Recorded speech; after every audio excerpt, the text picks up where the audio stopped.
اعوذ باللہ من الشیطان الرجیم براءۃ من اللہ ورسولہ الی الذین عاہدتم من المشرکین۔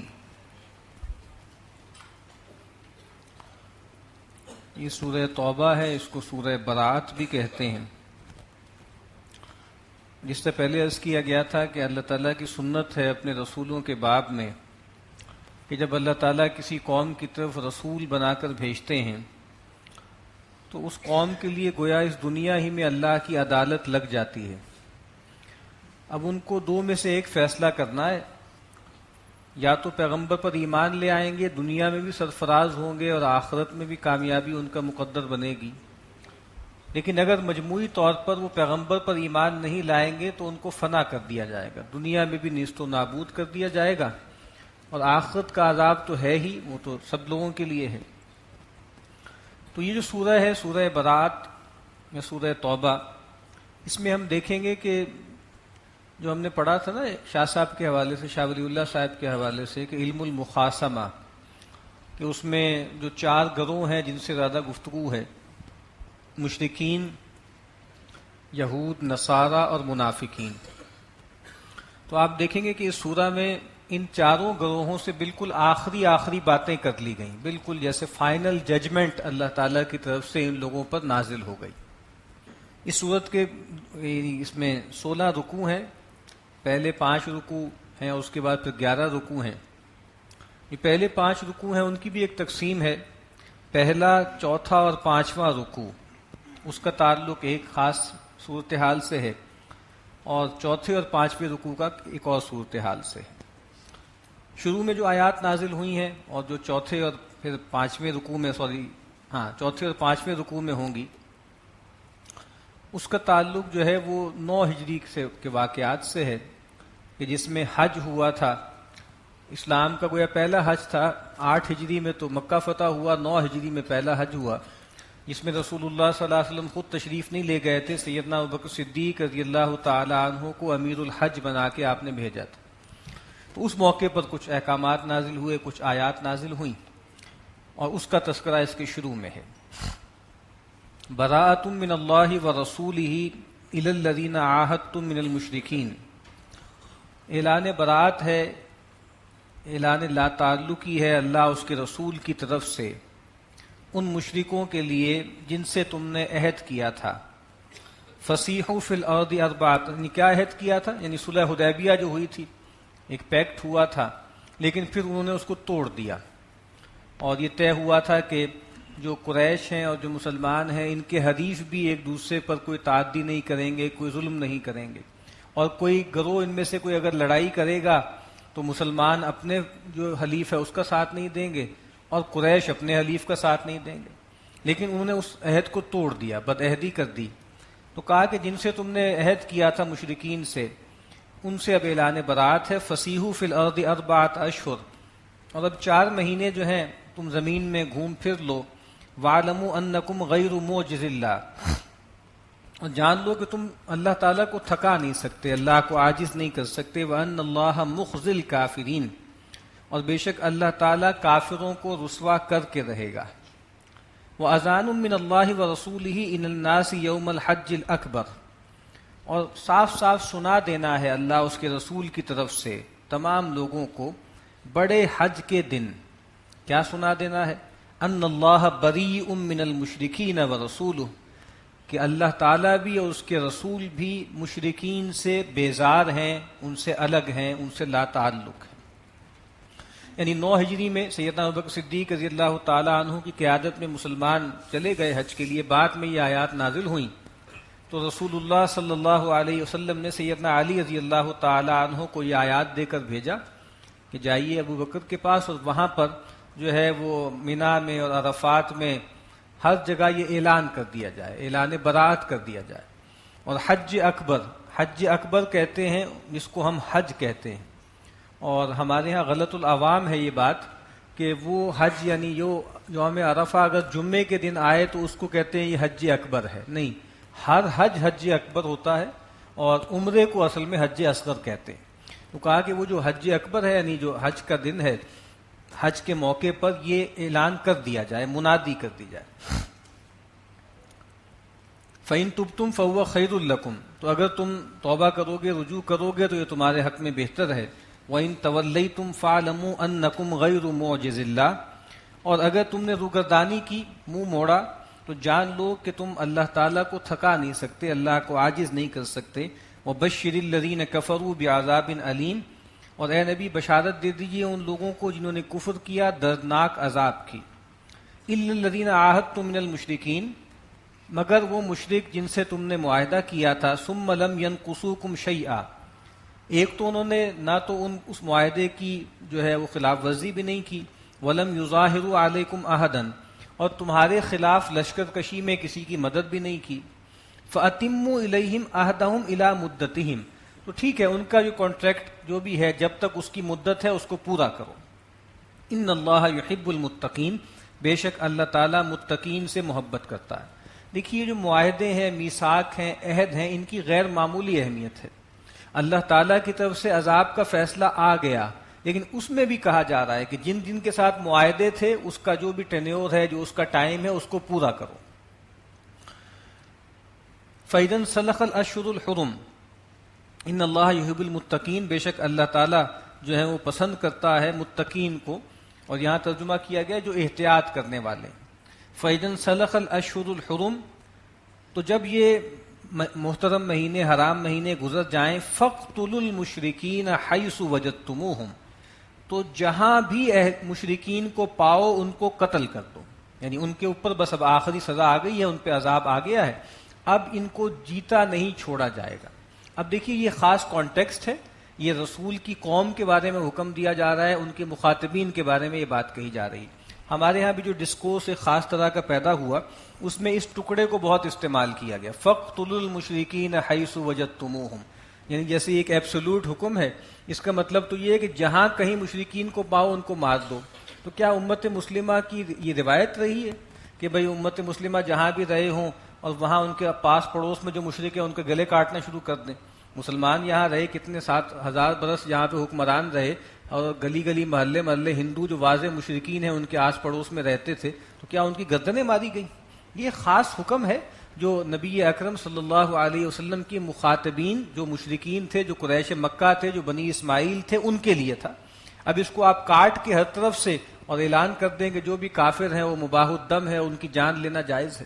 تو اسی کو کہا جاتا ہے نا، یہی لٹرلزم ہے کہ بالکل لفظ کو پکڑ لینا، اس کے آگے پیچھے نہ دیکھنا کہ کیا ہے. وَخُذُوهُمْ وَاحْصُرُوهُمْ وَاقْعُدُوا لَهُمْ كُلَّ مَرْصَدٍ، اور تم ان کو پکڑو، ان کا گھیراؤ کرو اور ہر جگہ طاق میں بیٹھو اور ان کے لیے ان پہ دار و گیر کرو. فَإِن تَابُوا، تو اگر یہ توبہ کر لیں، شرک کو چھوڑ دیں، کفر کو چھوڑ دیں، ایمان لے آئیں. وَأَقَامُوا الصَّلَاةَ وَآتَوُا الزَّكَاةَ، اور نماز قائم کریں اور زکوٰۃ ادا کریں. فَخَلُّوا سَبِيلَهُمْ، تو ان کی راہ چھوڑ دو. ان اللہ غفور الرحیم، بے شک اللہ تعالیٰ بخشنے والا، رحم کرنے والا ہے. تھوڑا آگے جا کے پھر آیت آ رہی ہے فَإِن تَابُوا وَأَقَامُوا الصَّلَاةَ وَآتَوُا الزَّكَاةَ فَإِخْوَانُكُمْ فِي الدِّينِ، اگر یہ توبہ کر لیں، نماز قائم کریں اور زکوٰۃ ادا کریں تو پھر دین میں تمہارے بھائی ہیں. نبی اکرم صلی اللہ علیہ وسلم کی روایت بہت مشہور ہے. آپ نے فرمایا اُمِرْتُ أَنْ أُقَاتِلَ النَّاسَ، مجھے حکم دیا گیا کہ میں لوگوں سے قتال کروں. اور یہاں بھی الناس سے مراد تمام انسان نہیں ہیں بلکہ مشرکین مکہ ہیں، بنی اسماعیل ہیں. حتیٰ یشہدوا ان لا الہ الا اللہ وان محمد رسول اللہ، یہاں تک کہ یہ دو گواہیاں نہ دیں. اور یہاں اس کے بعد کیا ہے وَيُقِيمُوا الصَّلَاةَ وَيُؤْتُوا الزَّكَاةَ، اور نماز قائم کریں اور زکوٰۃ ادا کریں. اگر انہوں نے یہ تین کام کر لیے فَإِذَا فَعَلُوا ذَلِكَ عَصَمُوا مِنِّي دِمَاءَهُمْ وَأَمْوَالَهُمْ، انہوں نے اپنی جان بھی مجھ سے بچا لی اور اپنا مال بھی بچا لیا. تو یہاں پر بھی کہا گیا ہے نا کہ اگر یہ توبہ کر لیں، نماز قائم کریں، زکوٰۃ ادا کریں تو ان کی راہ چھوڑ دو. پھر نہ ان کی جان پر کوئی تعدی ہو سکتی ہے، نہ ان کے مال پر کوئی اقدام ہو سکتا ہے. اور دوسری جگہ پازیٹیولی فرمایا کہ اب بالکل ایٹ پار ہو گئے ہیں تمہارے ساتھ، چاہے پہلے ساری زندگی شرک کرتے رہے، توبہ کر لی، نماز پڑھتے ہیں، زکوٰۃ دیتے ہیں، تو اب گویا تمہارے بھائی ہیں. اسی لیے آپ دیکھیے کہ ایک مسلم ریاست میں بھی مسلمان کون ہے؟ ایک تو یہ کہ جو کلمہ پڑھتا ہو، اور دوسری بات یہ کہ جو دو کام کرتا ہو، نماز پڑھتا ہو اور زکوٰۃ دے اسٹیٹ کو.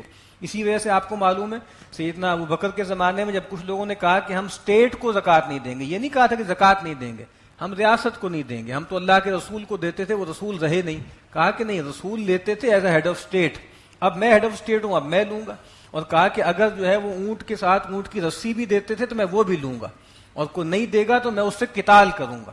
یہاں پر بھی کہا کہ قتال سے بچنے کی شرط کیا ہے کہ نماز قائم کریں اور زکوٰۃ ادا کریں۔ اور پھر اللہ کے نبی نے فرمایا کہ وہ اللہ بحق الاسلام، ان کی جان پر بھی اقدام ہو سکتا ہے، مال پر بھی ہو سکتا ہے، کوئی جرمانہ اگر کوئی اسلام کا حق آ جائے، بدکاری کریں، چوری کریں، کوئی اور معاملہ کریں، لیکن فرمایا وَحِسَابُهُمْ عَلَى اللَّهِ، ان کا حساب اللہ کے ذمے ہے۔ یہ سب وہ جان بچانے کے لیے کر رہے ہیں، ایمنسٹی لینے کے لیے کر رہے ہیں، تو وہ اللہ جانتا ہے، ہم فیس ویلیو پہ معاملہ کریں گے۔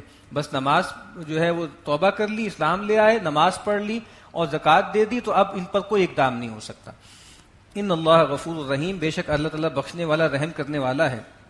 وَإِنْ أَحَدٌ مِّنَ الْمُشْرِكِينَ اسْتَجَارَكَ فَأَجِرْهُ، اور اگر مشرکین میں سے کوئی آپ سے پناہ طلب کرے تو آپ اس کو پناہ دے دیں، حتیٰ یسمع کلام اللہ، یہاں تک کہ وہ اللہ کا کلام سن لے۔ وہ کہے بھائی مجھ پر تو بات واضح ہی نہیں ہے، مجھ تک تو قرآن پہنچا ہی نہیں ہے، مجھے کو مہلت دی جائے، تو ثم ابلغوا مأمنہ، اس کو مہلت دے دیں، اس کو پناہ دے دیں، اور اس کو اس کی امن کی جگہ پہنچا دیں، یعنی کوشن نہیں ہے، اس کو موقع دیں، قرآن مجید پڑھے اور پھر علی وجہ البصیرہ قبول کرے۔ ذالک بانہم قوم لا یعلمون، یہ اس وجہ سے ہے کہ یہ وہ لوگ ہیں جو علم نہیں رکھتے۔ کیف یکون للمشرکین عہد عند اللہ وعند رسولہ الا الذین عاہدتم عند المسجد الحرام، کیوں کر ہوگا مشرکین کا کوئی عہد اللہ کے ہاں اور اس کے رسول کے ہاں، سوائے ان لوگوں کے جن سے تم نے عہد کیا تھا مسجد حرام کے پاس، یعنی وہ جو حدیبیہ میں عہد ہوا تھا۔ فمستقاموا لکم فاستقیموا لہم، تو اگر جو ہے وہ تمہارے ساتھ سیدھے رہیں تو تم بھی ان سے سیدھے رہو۔ ان اللہ یحب المتقین، بے شک اللہ تعالیٰ متقین سے محبت کرتا ہے۔ کیف وَإِن یظہروا علیکم لا یرقبوا فیکم الا ولا ذمہ، اور اب یہاں پر یہ وہ آیات ہیں جو اس وقت نازل ہو رہی ہیں جو حدیبیہ کے بعد اور فتح مکہ سے پہلے کا صورتحال ہے۔ کیف وَإِن یظہروا علیکم لا یرقبوا فیکم الا ولا ذمہ، کیوں کر رہے ان کے ساتھ تمہارا کوئی عہد کہ اگر وہ تم پہ غالب آ جائیں تو وہ کسی چیز کا دھیان نہیں کریں گے تمہارے معاملے میں، نہ کسی قرابت کا نہ کسی عہد کا۔ اب جب مسلمانوں سے کہا جا رہا تھا کہ دیکھو انہوں نے بدعہدی کی ہے تو اب تیاری کر لو، اب ہمیں ان پر فائنل اسالٹ کرنا ہے، تو بہت سے لوگوں کو خیال ہوا کہ بھئی ہمارے اپنے کتھن کن ہیں، کوئی چلو صلح کے ساتھ معاملات چلتے رہیں اور محبت کے ساتھ معاملات چلتے رہیں۔ کہا کہ تم ان کے بارے میں بہت خیال کرتے ہو، حالانکہ اگر وہ تم پہ قابو پا لیں تو کسی چیز کا لحاظ نہیں کریں گے، نہ قرابت کا نہ کسی جو ہے وہ کانٹریکٹ کا۔ یرضونکم بافواہہم وتابى قلوبہم، وہ تمہیں راضی کرتے ہیں اپنے منہ سے، منہ کی باتوں سے کرتے ہیں، ان کے دل انکار کرتے ہیں۔ واکثرہم فاسقون، اور ان کی اکثریت بد عہد ہے۔ اشتروا بآیات اللہ ثمنا قلیلا، انہوں نے اللہ کے عہد کو بیچ دیا تھوڑی قیمت کے عوض۔ فصدوا عن سبیلی، اور وہ خود بھی رکے، دوسروں کو بھی روکا اللہ کی راہ سے۔ انہم ساء ما كانوا يعملون، بہت ہی برا عمل ہے جو یہ کرتے ہیں۔ لا يرقبون فی مؤمن الا ولا ذمہ، یہ دھیان نہیں کرتے کسی مومن کا، اس کی قرابت کا یا اس کے عہد کا۔ وَأُولَٰئِكَ هُمُ الْمُعْتَدُونَ، اور یہی لوگ زیادتی کرنے والے ہیں۔ فَإِن تَابُوا وَأَقَامُوا الصَّلَاةَ وَآتَوُا الزَّكَاةَ فَإِخْوَانُكُمْ فِي الدِّينِ، وہاں نیگیٹیولی فرمایا تھا کہ رستہ چھوڑ دو، یہاں پازیٹیولی کہہ رہے ہیں کہ توبہ کر لیں، نماز قائم کریں، زکوٰۃ ادا کریں تو اب تمہارے بھائی ہیں۔ وَنُفَصِّلُ الْآيَاتِ لِقَوْمٍ يَعْلَمُونَ، اور ہم تو اپنی آیات کو واضح کرتے ہیں، کھول کھول کر بیان کرتے ہیں ان لوگوں کے لیے جو جاننا چاہتے ہیں۔ وَإِن نَكَثُوا أَيْمَانَهُم مِّن بَعْدِ عَهْدِهِمْ وَطَعَنُوا فِي دِينِكُمْ، اور اگر اب انہوں نے توڑ دیا ہے اپنی قسموں کو عہد کے بعد اور دین میں یہ عیب لگاتے ہیں، فَقَاتِلُوا أَئِمَّةَ الْكُفْرِ، تو اب جو ائمۃ الکفر ہیں ان سے قتال کرو۔ اب انہوں نے بدعہدی کر دی، مسلمانوں کے ایک قبیلے کے خلاف ایک اور قبیلے کی انہوں نے جو ہے وہ مدد کر دی ہے، تو اب ان کو مارو، ان کے جو ہے ائمہ کو قتل کرو۔ انہم لا ایمان لہم لعلہم ینتہون، اور بے شک ان کی قسموں کا کچھ اعتبار نہیں ہے، ان کی کوئی قسمیں نہیں ہیں۔ لعلہم ینتہون، شاید کہ وہ باز آ جائیں، اسی قتال سے باز آ جائیں۔ الا تقاتلون قوما نکثوا ایمانہم وہموا باخراج الرسول، تم کیوں نہیں قتال کرتے ایسے لوگوں سے جنہوں نے اپنی قسموں کو توڑ دیا اور انہوں نے پورا زور لگایا، اس فکر میں رہے کہ وہ رسول کو نکالیں۔ وہم بدؤکم اول مرہ، اور زیادتی کی ابتدا تو پہلے انہوں نے کی تھی، چھیڑ چھاڑ انہوں نے کی تھی۔ اتخشونہم، اے مسلمانوں کیا تمہیں ان سے ڈر لگنے لگا ہے؟ فاللہ احق ان تخشوہ ان کنتم مومنین، اگر تم حقیقی مومن ہو تو تمہیں اللہ ہی سے ڈرنا چاہیے۔ قاتلوہم یعذبہم اللہ بایدیکم، اب وہ حکم آ گیا اے مسلمانوں، اے صحابہ، قتال کرو ان سے، ان مشرکین سے، اللہ تعالیٰ تمہارے ہاتھوں سے ان کو عذاب دے گا۔ اب اللہ تعالیٰ نہ آسمان سے کوئی لشکر بھیجے گا، نہ زمین پھاڑے گا، بلکہ تمہارے ہاتھوں ان پر عذاب آئے گا۔ وَيُخْزِهِمْ، اور اللہ رسوا کرے گا ان کو، وَيَنْصُرْكُمْ عَلَيْهِمْ، اور تمہیں ان پہ غالب کرے گا، وَيَشْفِ صُدُورَ قَوْمٍ مُؤْمِنِينَ، اور اہل ایمان کے جو دل ہیں ان کو ٹھنڈا کرے گا، جو انہوں نے مسلمانوں پہ زیادتیاں کی، تکلیفیں پہنچائیں، کہا کہ اب اس کا وقت آ گیا ہے۔ وَيُذْهِبْ غَيْظَ قُلُوبِهِمْ، اور نکالے گا ان کے دل کے غیظ کو، جو ان کے دل میں جو ہے غضب تھا ان کے بارے میں، وہ نکال دے گا۔ وَيَتُوبُ اللَّهُ عَلَى مَن يَشَاءُ، اور اللہ تعالیٰ جس کو چاہے گا توبہ کی توفیق دے دے گا، رجوع کرنے کی توفیق دے دے گا۔ واللہ علیم حکیم، اور بے شک اللہ تعالیٰ علم والا، حکمت والا ہے۔ ام حسبتم ان تترکوا، کیا تم نے یہ گمان کیا ہے کہ ایسے ہی چھوڑ دیے جاؤ گے؟ ولما یعلم اللہ الذین جاہدوا منکم ولم یتخذوا من دون اللہ ولا رسولہ ولا المؤمنین ولیجا، ابھی تو اللہ نے یہ بات ظاہر ہی نہیں کی ہے کہ تم میں سے کون ہیں جو جہاد کرتے ہیں اور جنہوں نے اللہ، اس کے رسول اور اہل ایمان کے سوا کسی کو اپنا دلی دوست اور بھیدی نہیں بنایا۔ جو لوگ جو ہے مسلمان تو ہو گئے ہیں لیکن دلی تعلق اور رازدار جو ہے وہ انہی لوگوں کو بنا رہے ہیں، تو کہا کہ اس کا بھی تو اللہ نے اظہار کرنا ہے۔ واللہ خبیر بما تعملون، اور جو کچھ تم عمل کرتے ہو اللہ اس سے باخبر ہے۔ ما کان للمشرکین ان یعمروا مساجد اللہ شاہدین علی انفسہم بالکفر، مشرکین کا یہ کام نہیں ہے کہ وہ اللہ کی مسجدوں کو آباد کریں اس حال میں کہ وہ اپنی جانوں پر کفر کی گواہی دیتے ہیں۔ اب یہاں مساجد اللہ ہے، لیکن اس سے مراد سب سے بڑا جو ہے وہ بیت اللہ الحرام ہے، کہ یہ بیت اللہ کے متولی بنے ہوئے ہیں، ان کا کام تو نہیں ہے، یہ تو متولی نہیں کوالیفائی کرتے ہونا، یہ تو شرک کر رہے ہیں۔ اولئک حبطت اعمالہم، ان کے تمام اعمال ضائع ہو گئے۔ وفی النار ہم خالدون، اور یہ جہنم میں ہمیشہ ہمیش رہیں گے۔ انما یعمر مساجد اللہ من آمن باللہ والیوم الآخر واقام الصلاۃ وآت الزکاۃ ولم یخش الا اللہ، حقیقت میں تو اللہ کی مسجدوں کو آباد وہی کرتا ہے جو اللہ پر حقیقی ایمان رکھتا ہے، آخرت پر ایمان رکھتا ہے، نماز قائم کرتا ہے، زکوٰۃ ادا کرتا ہے، اور اللہ کے سوا کسی سے نہیں ڈرتا۔ تو کہا کہ اصل میں تو اللہ کی مسجدوں کو یہ لوگ آباد کرتے کہ جو اللہ والے ہیں۔ اس طرح اللہ کے نبی نے فرمایا کہ اذا رأیتم الرجل یعتاد المساجد فاشہدوا علیہ بالایمان، جب تم کسی آدمی کو دیکھو مسجدوں میں آتا جاتا، اس کا آنا جانا مسجد میں دیکھو، تو اس کے حق میں ایمان کی گواہی دے دو کہ وہ مومن ہے۔ تو کہا کہ اصل میں تو اللہ والے ہیں جو اللہ کی مسجدوں کو آباد کرتے ہیں۔ فعسیٰ اولئک ان یکونوا من المہتدین، تو امید یہ ہے کہ یہی لوگ ہیں جو ہدایت پانے والوں میں سے ہوں گے۔ اجعلتم سقایۃ الحاج وعمارۃ المسجد الحرام کمن آمن باللہ والیوم الآخر وجاہد فی سبیل اللہ۔ ایک واقعہ بھی ہے اس کی شان نزول میں کہ نبی اکرم صلی اللہ علیہ وسلم کے ممبر کے پاس کچھ صحابہ جمع تھے اور آپس میں باتیں کر رہے تھے۔ ایک صاحب نے کہا تھا میں تو اسلام میں آنے کے بعد سب سے بڑا عمل یہ سمجھتا ہوں کہ بھئی حاجیوں کو پانی پلایا جائے۔ ایک صاحب نے کہا کہ میں سمجھتا ہوں کہ مسجد حرام کی تولیت کی جائے۔ ایک صاحب نے کہا کہ نہیں، سب سے بڑا عمل تو جہاد فی سبیل اللہ ہے۔ تو ان کی آوازیں بلند ہونے لگیں۔ تو سیدنا عمر، اور جمعے کا دن تھا، انہوں نے کہا کہ اللہ کے نبی کے ممبر کے پاس اس طرح تم آوازیں بلند کرتے ہو، ان کو ڈانٹا، اور پھر کہا کہ میں خود اللہ کے نبی سے پوچھوں گا۔ تو پھر یہ سارا قضیہ ان کے سامنے رکھا، تو پھر یہ آیات نازل ہوئی۔ اجعلتم سقایۃ الحاج وعمارۃ المسجد الحرام، کیا تم نے بنا لیا ہے حاجیوں کو پانی پلانا اور مسجد حرام کا بسانا، اس کی جو ہے اس کو آباد کرنا، کمن آمن باللہ والیوم الآخر، اس شخص کے برابر جو ایمان لایا اللہ پر اور آخرت کے دن پر، وجاہد فی سبیل اللہ، اور اس نے جہاد کیا اللہ کی راہ میں، لا یستوون عند اللہ، یہ برابر نہیں ہے اللہ کے ہاں، واللہ لا یہدی القوم الظالمین، اور بے شک اللہ تعالیٰ ایسے ظالم لوگوں کو راہیاب نہیں کرتا۔ یعنی مشرکین کو یہ بڑا غرہ تھا ان کے سرداروں کو کہ سقایا ہمارے پاس ہے اور جناب کسوہ ہمارے پاس ہے اور جو ہے وہ کعبے کی کلید ہمارے پاس ہے، ہم کھلاتے پلاتے ہیں، مہمان نوازی کرتے ہیں، تو یہ چیزیں بس کافی ہیں؟ کہا کہ نہیں، اللہ اور آخرت پر ایمان اور جہاد فی سبیل اللہ اصل اعمال ہیں۔ الذین آمنوا وہاجروا وجاہدوا فی سبیل اللہ باموالہم وانفسہم اعظم درجۃ عند اللہ، بے شک وہ لوگ کہ جو ایمان لائے اور انہوں نے ہجرت کی اور جہاد کیا اللہ کی راہ میں اپنی جان اور مال سے، یہ وہ لوگ ہیں کہ جو درجے کے لحاظ سے اللہ کے ہاں زیادہ بڑے ہوئے ہیں۔ وَأُولَئِكَ هُمُ الْفَائِزُونَ، اور یہی لوگ ہیں جو فائز المرام ہوں گے اور کامیاب ہوں گے۔ يُبَشِّرُهُمْ رَبُّهُمْ بِرَحْمَةٍ مِّنْهُ وَرِضْوَانٍ، بشارت دیتا ہے ان کو ان کا رب اپنی طرف سے رحمت کی، و رضوان اور اپنی رضامندی کی، و جنات لہم فیہا نعیم مقیم اور ایسے باغات کی ان کے لیے جس میں وہ ہمیشہ ہمیشہ رہیں گے، ایسی نعمتیں ہیں جو باقی رہنے والی ہیں، قائم رہنے والی ہیں، خالدین فیہا ابدا، وہ اس میں رہیں گے ہمیشہ ہمیش، ان اللہ عندہ اجر عظیم، بے شک اللہ ہی کے پاس بڑا اجر ہے۔ یا ایھا الذین آمنوا لا تتخذوا آباءکم واخوانکم اولیاء ان استحبوا الکفر علی الایمان۔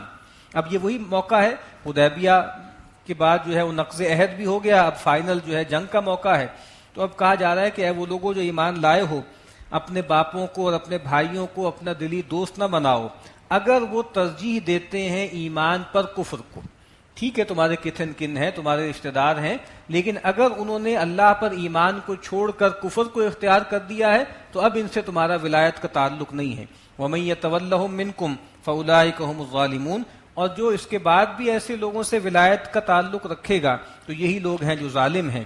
اب یہ بہت اہم آیت ہے، قل اے نبی فرما دیجئے ان کان آباؤکم، کہہ دیجئے اگر تمہارے باپ دادا و ابناؤکم اور تمہارے بیٹے و اخوانکم اور تمہارے بھائی و ازواجکم اور تمہارے جوڑے یا تمہاری بیویاں و عشیرتکم اور تمہاری برادری و اموال اقترفتموہا اور وہ مال جو تم نے کمایا ہے، وہ تجارت تخشون کسادہا اور وہ کاروبار جس کے مندے کا تمہیں اندیشہ رہتا ہے، وہ مساکن ترضونہا اور وہ مسکن وہ حویلیاں جو تمہیں بہت خوش آتی ہیں۔ اگر یہ 8 چیزیں، 5 تعلقات دنیا کے جو ہے رشتہ داریاں اور 3 اور علائق، تو کہا کہ اگر یہ 8 محبتیں احب الیکم من اللہ ورسولہ، محبوب تر ہو جائیں تمہارے نزدیک اللہ سے اور اس کے رسول سے، وجہاد فی سبیلہ اور اس کے راہ میں جہاد سے، فتربصوا تو پھر انتظار کرو، حتی یاتی اللہ بامرہ یہاں تک کہ اللہ اپنا فیصلہ لے آئے، واللہ لا یہدی القوم الفاسقین اور اللہ تعالیٰ ایسے نافرمان لوگوں کو راہیاب نہیں کرتا۔ جو اقبال نے اپنے شعر میں جمع کر دیا نا کہ یہ مال و دولت دنیا یہ رشتہ و پیوند، بتان وہم و گما لا الہ الا اللہ، تو کہا کہ چاہے یہ جو ہے وہ مال و دولت دنیا ہے، چاہے یہ رشتہ و پیوند ہے، اگر یہ اللہ اس کے رسول سے زیادہ محبوب ہو جائیں، اللہ کے نبی نے واضح فرما دیا، آپ نے کہا کہ لا یؤمن احدکم حتی اکون احب الیہ من والدہ و ولدہ والناس اجمعین، تم میں سے کوئی شخص حقیقی مومن نہیں ہو سکتا جب تک کہ میں اس کو محبوب تر نہ ہو جاؤں، اس کے والدین سے، اس کی اولاد سے اور تمام انسانوں سے بڑھ کر۔ اور یہ جو آیت ہے اس میں بھی آپ دیکھیے نا کہ بالکل آخری بات کر دی، وہ جہاد فی سبیل اللہ، اللہ اس کے رسول کی جو محبت ہے، محبت ظاہر بات ہے سبجیکٹو چیز ہوتی ہے، کوئی بھی آدمی دعویٰ کر سکتا ہے کہ مجھے اللہ سے محبت ہے، اس کے رسول سے محبت ہے، لیکن بالکل آخری بات کر دی وہ جہاد فی سبیلہ، اللہ اس کے رسول کی محبت کا اظہار بھی کہاں ہوگا؟ اللہ کے راستے میں جدوجہد کرنے سے، جہاد کرنے سے۔ تو کہا کہ جو ان 8 چیزوں کو زیادہ محبوب رکھتا ہے، اللہ اس کے رسول اور اس کے راستے میں جہاد سے، تو پھر اللہ کے ایسے لوگوں سے کوئی تعلق نہیں۔ لقد نصرکم اللہ فی مواطن کثیرہ، اور اللہ تعالیٰ تمہاری مدد کر چکا ہے بہت سے میدانوں میں، بہت سے مقامات پر، ویوم حنین اور حنین میں بھی اس نے تمہاری مدد کی تھی، اذ اعجبتکم کثرتکم جب تمہیں خوش آنے لگی تھی اپنی کثرت۔ یہ حنین کا واقعہ جو ہے یہ فتح مکہ کے فوراً بعد آپ کو معلوم ہوا کہ غسان کا جو قبیلہ ہے وہ وہاں پہ جو لوگ ہیں وہ کوئی حملے کی تیاری کر رہے ہیں مسلمانوں کے اوپر، تو خود نبی اکرم صلی اللہ علیہ وسلم نے بڑھ کے اقدام کیا۔ 10,000 لوگ وہ تھے جو آپ کے ساتھ مکہ سے آئے تھے اور 2,000 طلقاء تھے جو وہاں پر اس موقع پر ایمان لائے، ان 12,000 کو لے کر آپ نکلے۔ تو اس ظاہر بات ہے مسلمان 12,000 تھے، تو کچھ لوگوں کے ذہن میں یہ خیال پیدا ہو گیا کہ ہم 313 تھے تو اس وقت مغلوب نہیں ہوئے، آج تو ہم 12,000 ہیں، آج ہمیں کون گرا سکتا ہے، تو کچھ ناز پیدا ہو گیا، تو اللہ کی طرف سے گرفت ہوئی۔ ایک خاص طرح کا درہ تھا، بہت تنگ سی جگہ تھی، وہاں حوازن کے تیر انداز بہت مشہور تھے، انہوں نے ایک باڑ سی ماری بہت تیروں کی، تو ایک دم بھگدڑ مچ گئی، لوگ تتر بتر ہو گئے، اور نبی اکرم صلی اللہ علیہ وسلم کے ساتھ کو 300-400 لوگ رہ گئے۔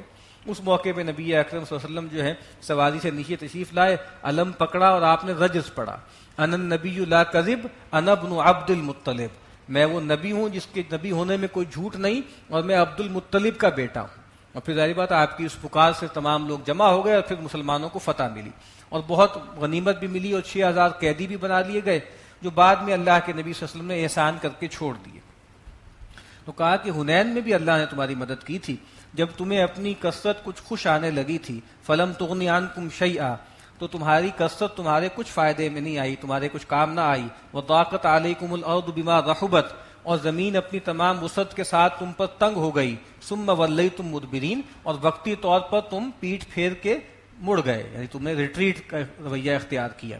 ثم انزل اللہ سکینتہ علی رسولہ، پھر اس کے بعد اللہ تعالیٰ نے سکینت اتاری اپنے رسول پر، وعلی المؤمنین، اور اہل ایمان پر. وانزل جنودا لم تروها، اور اس نے ایسا ہی لشکر اتارے جس کو تم نہیں دیکھتے، یعنی فرشتوں کے لشکر. وعذب الذین کفروا، اور اللہ نے کافروں کو عذاب دیا. وذالک جزاء الکافرین، اور یہی بدلہ ہے، یہی سزا ہے کافروں کی. ثم یتوب اللہ من بعد ذلک علی من یشاء، پھر اللہ تعالیٰ توبہ نصیب کرے گا اس کے بعد جس کو چاہے گا. واللہ غفور الرحیم، اور اللہ تعالیٰ بخشنے والا رحم کرنے والا ہے. یا ایھا الذین آمنوا، اے وہ لوگوں جو ایمان لائے ہو، انما المشرکون نجس، بے شک یہ جو مشرکین ہے یہ نجس ہیں، یہ پلید ہیں. فلا یقربوا المسجد الحرام بعد عامہم ھذا، تو اب مسجد حرام کے قریب نہ آئیں اس سال کے بعد. وَإِنْ خِفْتُمْ عَيْلَةً، اور اگر تمہیں اندیشہ ہے فقر کا، تنگ دستی کا، فَسَوْفَ يُغْنِيكُمُ اللَّهُ مِنْ فَضْلِهِ إِنْ شَاءَ، تو ان قریب اللہ تعالیٰ تمہیں غنی کر دے گا اپنے فضل سے اگر چاہے گا. ان اللہ علیم حکیم، بے شک اللہ تعالیٰ علم والا اور حکمت والا ہے. یعنی مشرکین اب یہاں نہیں آئیں گے، ان کے اندر پلیدی ہے، ظاہری بات ہے باطنی پلیدی ہے، یہ مشرک ہیں، ان کے اندر باطنی نجاست ہے، تو یہ مسجد حرام کے قریب نہیں آئیں گے.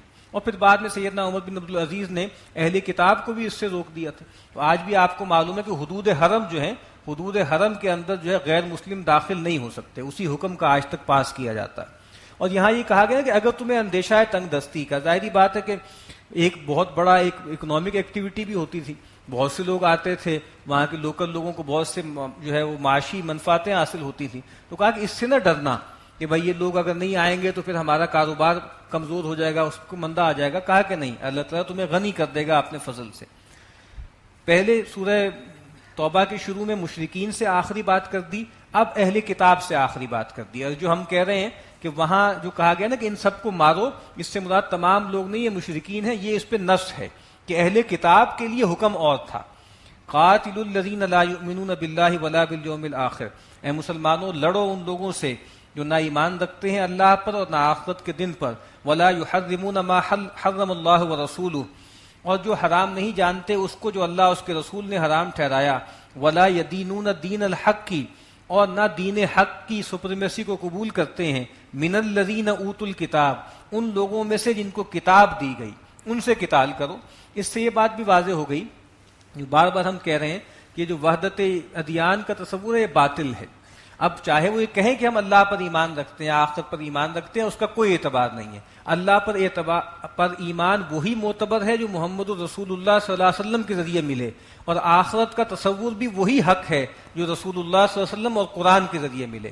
تو کہا کہ ان لوگوں کے ساتھ قتال کرو، حتی یؤتوا الجزیۃ عن ید وہم صاغرون، یہاں تک کہ یہ ہاتھ سے جزیہ دیں اور چھوٹے اور ذلیل ہو کر رہیں. اس کا مطلب یہ ہے کہ مشرکین کے پاس دو آپشنز تھیں، یا تو ایمان لے آئیں یا یہاں سے بھاگ جائیں یا ان کو مار دیا جائے گا. ان کے لیے ایک تیسری آپشن بھی ہے، یا ایمان لے آئیں یا جنگ کریں، یا یہ ہے کہ اگر ایمان نہیں لاتے تو جزیہ دیں، چھوٹے بن کے رہیں، اسلام کی سپریمیسی کو ایک نظام کے طور پہ قبول کریں.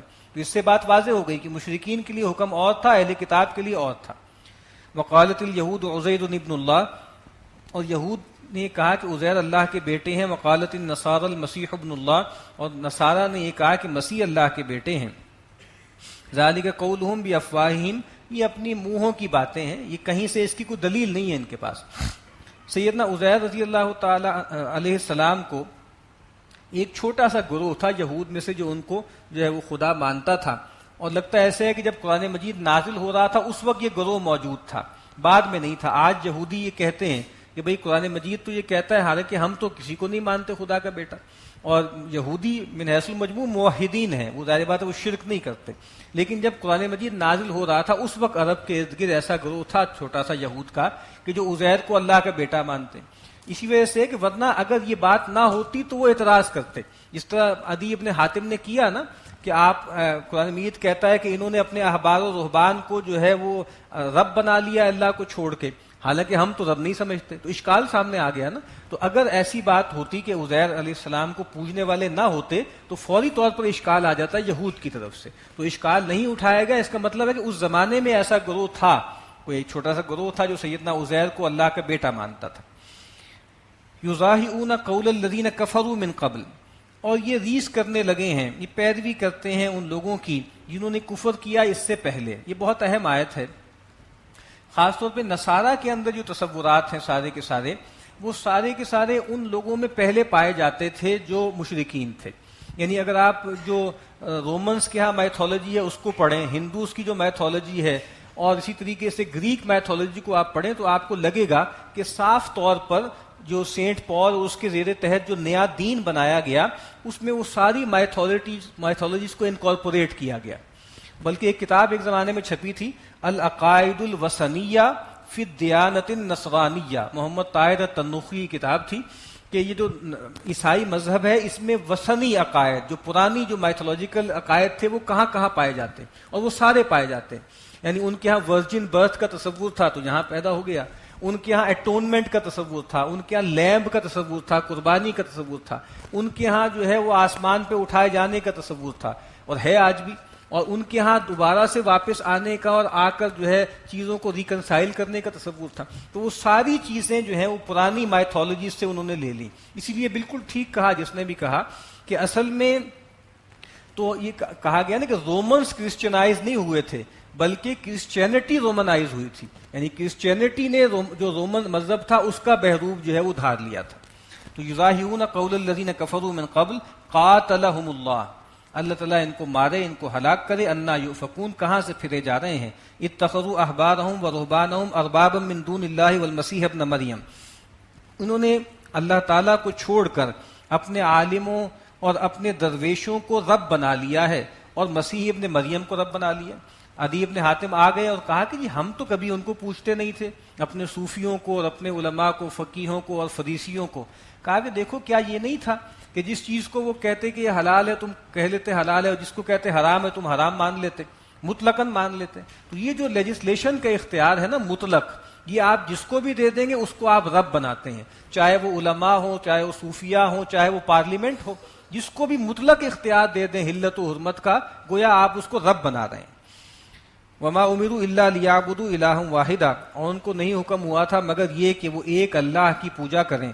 لا الہ الا ہو, نہیں ہے کوئی الہ سوائے اس کے. سبحانہ عما یشرکون, جن چیزوں کو یہ اللہ کے ساتھ شریک کر رہے ہیں اللہ اس سے پاک ہے. یریدون ان یطفئوا نور اللہ بافواہہم, یہ تو چاہتے ہیں کہ اللہ کے نور کو اپنی منہ کی پھونکوں سے بجھا دیں.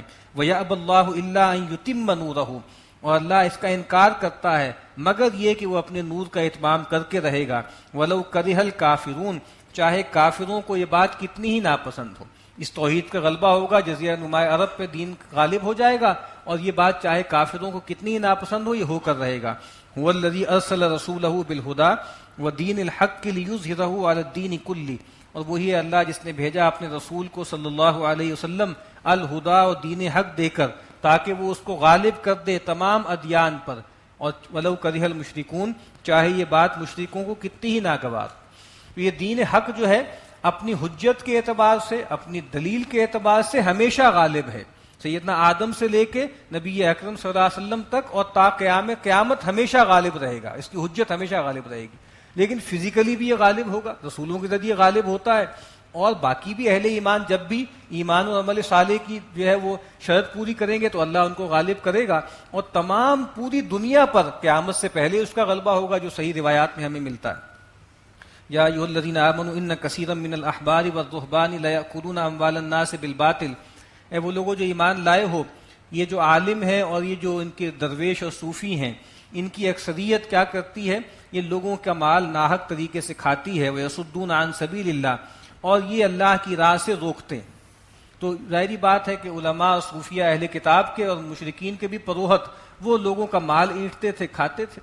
یہ بات آپ کو معلوم ہوگی کہ عیسائیت میں تو خیر یہ سلسلہ چلتا رہا بعد میں بھی, اور جو پروٹیسٹنٹ ریولوشن آیا تھا لوتھر کے زیر اثر, اس میں بھی سب سے بڑا مسئلہ یہی تھا کہ وہاں پہ جو ہے وہ معاوضے مقرر ہو گئے تھے کنفیشنز کے لیے, اور ہر گناہ کی قیمت طے ہو گئی تھی. کہ آپ نے بدکاری کی ہے تو اس کی معافی کے اتنے پیسے ہیں، اور چوری کی ہے تو اتنے ہیں اور اتنے اور اتنے ہیں، اور غیر معمولی شان و شوکت ہو گئی تھی ان جو ہے وہ پوپس کی اور ان لوگوں کی. اور لوتھر کو سب سے بڑا دھچکا اس وقت لگا جب وہ ویٹیکن میں گیا، اس نے پوپ کو دیکھا اور وہاں کی کیتھیڈرل کو دیکھا اور بادشاہوں کی طرح جیسے وہ رہتا ہے اس کو دیکھا. اس نے کہا کہ سیدنا مسیح علیہ السلام کی زندگی تو بڑی جو ہے فروگیلٹی پر تھی، فقر پر تھی، درویشی پر تھی، یہ ان کے وارث ہیں اور مزے کر رہے ہیں اور عیاشیاں کر رہے ہیں. تو پھر اس نے بغاوت کا اعلان کیا. تو بہرحال یہ بغاوت جہاں جو ہے وہ چیز پائی جاتی تھی، اور مسلمانوں کے اندر بھی یہ مسئلہ پیدا ہو گیا. اسی لیے عبداللہ ابن مبارک تو بہت اولین دور کے آدمی ہے نا، ان کا ایک شعر ہے کہ وما افسد الدین الا الملوک واحبار سوء ورہبانھا، کہ دین میں جو بھی فساد آتا ہے وہ تین طبقات کی خرابی سے آتا ہے، بادشاہوں یعنی حکمرانوں، اور جو علماء سو ہیں ان کے ذریعے، اور یہ جو جاہل صوفیاں ہیں ان کے ذریعے آتا ہے. جو اقبال نے کہا نا کہ باقی نہ رہی تیری وہ آئینہ ضمیری، اے کشتہ ملائیو سلطانیو پیری. یہ ایک ٹرائیڈ ہوتا ہے، یہ ایک انہولی الائنس ہوتا ہے جو ہر دور میں پیدا ہو جاتا ہے اور لوگوں کو لوٹتا ہے. تو کہا کہ یہ لوگوں کا مال کھاتے ہیں باطل طریقے سے اور اللہ کی راہ سے روکتے ہیں. والذین یکنزون الذهب والفضة ولا ينفقونها فی سبیل اللہ فبشرهم بعذاب علیم. اور وہ لوگ کہ جو کنز کرتے ہیں، خزانہ کے طور پہ رکھتے ہیں سونے اور چاندی کو، اور اس کو اللہ کی راہ میں خرچ نہیں کرتے، تو ان کے لیے دردناک عذاب ہے. وہ کیا عذاب ہے؟ یوم یحمى علیہا فی نار جہنم، وہ دن کہ جس دن اس مال کو دہکایا جائے گا جہنم کی آگ پر. فتقوی بہا جباہہم وجنوبہم وظہورہم، اور پھر اس سونے چاندی کے ذریعے داغے جائیں گے ان کے ماتھے اور ان کے پہلو اور ان کی پیٹھیں. ھذا ما کنزتم لانفسکم، اور کہا جائے گا یہ ہے جو تم اپنے لیے کنز کیا کرتے تھے. فذوقوا ما کنتم تکنزون، تو اب جو تم کنز کرتے تھے اس کا مزہ چکھو. ایک رائے تو یہ ہے، اور جو صحیح روایات پر مبنی ہے، کہ اللہ کے نبی نے فرمایا کہ ما ادی منہ زکوۃ فلیس بکنز، جس مال میں سے زکوٰۃ دے دی جائے وہ کنز کی ڈیفینیشن سے نکل جاتا ہے. لیکن ویسے بھی یعنی مال کو بس مال کے طور پہ ہی بڑھاتے چڑھاتے جانا اور اس کو دیکھنا، دیکھ کر خوش ہوتے جانا، الذی جمع مالا وعددا، گنتے چلے جانا، یہ مینٹلٹی جو سرمایہ دارانہ مینٹلٹی ہے، دین اس کو انڈورس نہیں کرتا اور یہ سزا بہت سخت ہے. اور ڈاکٹر صاحب کی اس میں ایک رائے تھی اور وہ رائے بڑی مناسب ہے کہ خاص طور پہ یہ لگتا ہے کہ یہ ان لوگوں کے حوالے سے کہا جا رہا ہے کہ جو پیشوا ہیں، مذہبی پیشوا ہیں، لیکن وہ دین کو استعمال کرتے ہیں دنیا کے لیے اور پیسہ بنانے کے لیے کرتے ہیں. خاص طور پہ ان کے حوالے سے بھی ذکر ہے کہ بھئی جو لوگ بظاہر تو دین کا لبادہ اوڑے ہوئے ہیں لیکن دین کے لباس میں جو ہے وہ دنیا داری کر رہے ہیں اور مال سمیٹ رہے ہیں، ان کا ذکر ہے. اور یہ روایت بھی بہت مشہور ہے کہ اصحاب صفہ میں سے ایک صاحب فوت ہوئے، ان کا سامان وغیرہ دیکھا تو وہاں اس میں سے ایک درہم برآمد ہوا یا دینار برآمد ہوا. تو آپ نے کہا کیون، آپ نے کہا یہ داغ ہے، ایک داغ ہے. ایک اور صاحب فوت ہوئے تو ان کے ہاں سے 2 درہم نکلے. آپ نے کہا کیان، یہ 2 داغ ہیں. کیونکہ دیکھیں اصحاب صفہ بھی وہ لوگ تھے کہ جو اللہ کے نبی کے ساتھ لگے رہتے تھے، ان کا معاشی بندوبست نہیں تھا، لوگ ان پہ خرچ کرتے تھے، غریب سمجھ کے ان پہ انفاق کرتے تھے.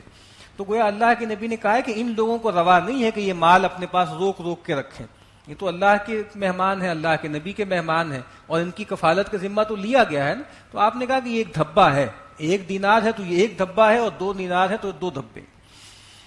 ان عدت الشہور عند اللہ 12 شہرا فی کتاب اللہ یوم خلق السماوات والارض منها 4 حرم. بے شک مہینوں کی گنتی اللہ کے ہاں اللہ کے قانون میں ہمیشہ سے 12 ہی رہی، اس دن سے جب سے اللہ نے آسمان اور زمین کو پیدا کیا. یعنی اللہ نے جو بھی دنیا کی تقویم بنائی، جو کیلنڈر بنایا، اس کی 12 سیگمنٹس تھے، 12 جو اس کے ٹکڑے تھے، 12 مہینے تھے. منہا 4 حرم، ان میں سے 4 محترم مہینے، 4 حرام مہینے ہمیشہ سے رہے. رجب ہے اور ذی القعدہ، ذو الحجہ اور محرم. ذالک الدین القیم، یہی ہے سیدھا دین. فلا تظلموا فیہن انفسکم، تو ان کے معاملے میں جو ہے وہ زیادتی مت کرو اپنے اوپر. وقاتلوا المشرکین کافۃ کما یقاتلونکم کافہ، اور دیکھو تم سب مل کر ہر حال میں مشرکین کے ساتھ قتال کرو جیسے وہ تم سے مل جل کے اور اکٹھے ہو کے قتال کرتے ہیں. وَاعْلَمُوا أَنَّ اللَّهَ مَعَ الْمُتَّقِينَ، اور جان لو کہ اللہ تعالیٰ متقین کے ساتھ ہیں. إِنَّمَا النَّسِيءُ زِيَادَةٌ فِي الْكُفْرِ، اور یہ جو نسی کا قاعدہ یہ کرتے ہیں یہ کفر میں ایک بڑھائی ہوئی بات ہے. يُضَلُّ بِهِ الَّذِينَ كَفَرُوا، اس کے ذریعے گمراہ کر دیا گیا ہے ان لوگوں کو جنہوں نے کفر کیا. يُحِلُّونَهُ عَامًا وَيُحَرِّمُونَهُ عَامًا، وہ ایک مہینے کو حلال کر دیتے ہیں، ایک مہینے کو حرام کر دیتے ہیں. یعنی ایک سال میں کسی مہینے کو حلال کر دیتے ہیں، اگلے سال میں اس کو حرام کر دیتے ہیں. لیواتئوا عدۃ ما حرم اللہ، تاکہ جو اللہ تعالیٰ نے حرام مہینے ٹھہرائے ہیں اس کی گنتی پوری کر دیں. فیحلوا ما حرم اللہ، اور پھر وہ حلال کر دیتے ہیں جس کو اللہ نے حرام کیا ہے. زین لہم سوء اعمالہم، ان کے لیے ان کے برے اعمال کو مزین کر دیا گیا. واللہ لا یہدی القوم الکافرین، اور اللہ تعالیٰ ایسے کافر لوگوں کو راہیاب نہیں کرتا. یہ نسی کا قاعدہ کیا تھا کہ اب کیونکہ 4 مہینے تھے اور خاص طور پہ 3 مہینے تو پے بپے تھے، تو ان کو ایک دوسرے پہ غارت کری کرنی ہوتی تھی، جنگیں کرنی ہوتی تھی، تو وہ اس میں آگے پیچھے کر لیتے تھے.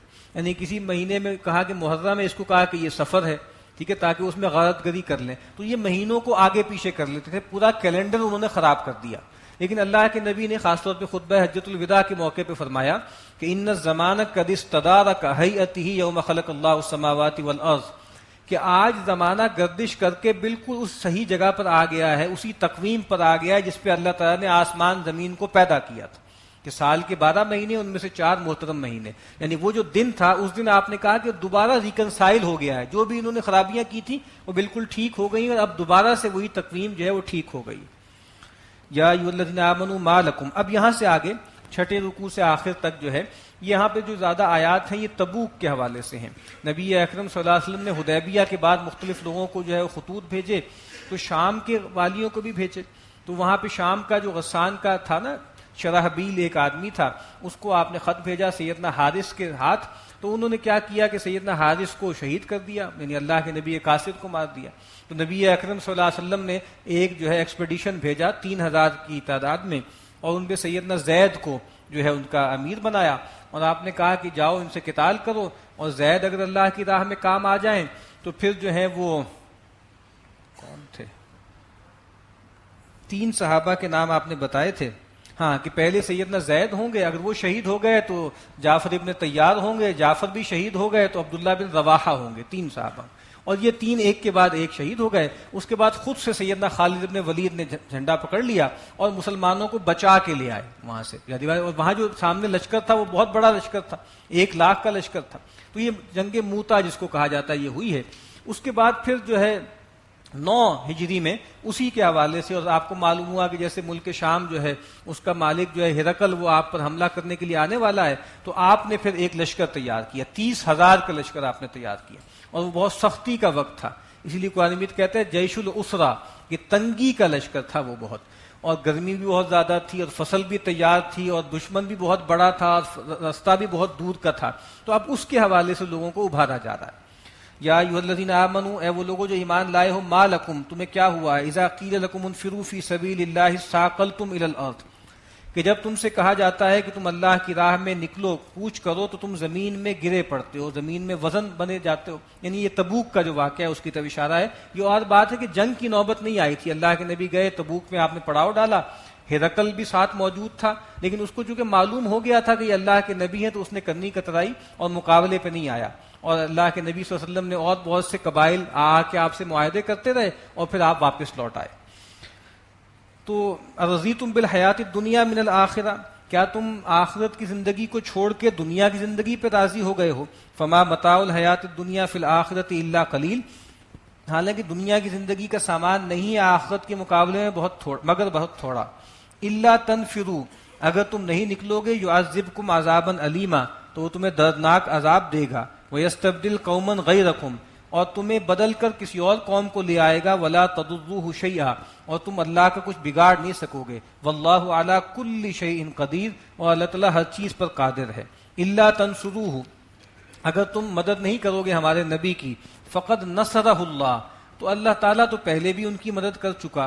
إِذْ أَخْرَجَهُ الَّذِينَ كَفَرُوا، جب نکال دیا تھا ان کو ان لوگوں نے جو کافر تھے، یعنی رسول اللہ صلی اللہ علیہ وسلم کو جب ہجرت کرنے میں مجبور کیا، اس کی طرف اشارہ ہے. ثانی اثنین، جب وہ 2 میں کا 1 تھا.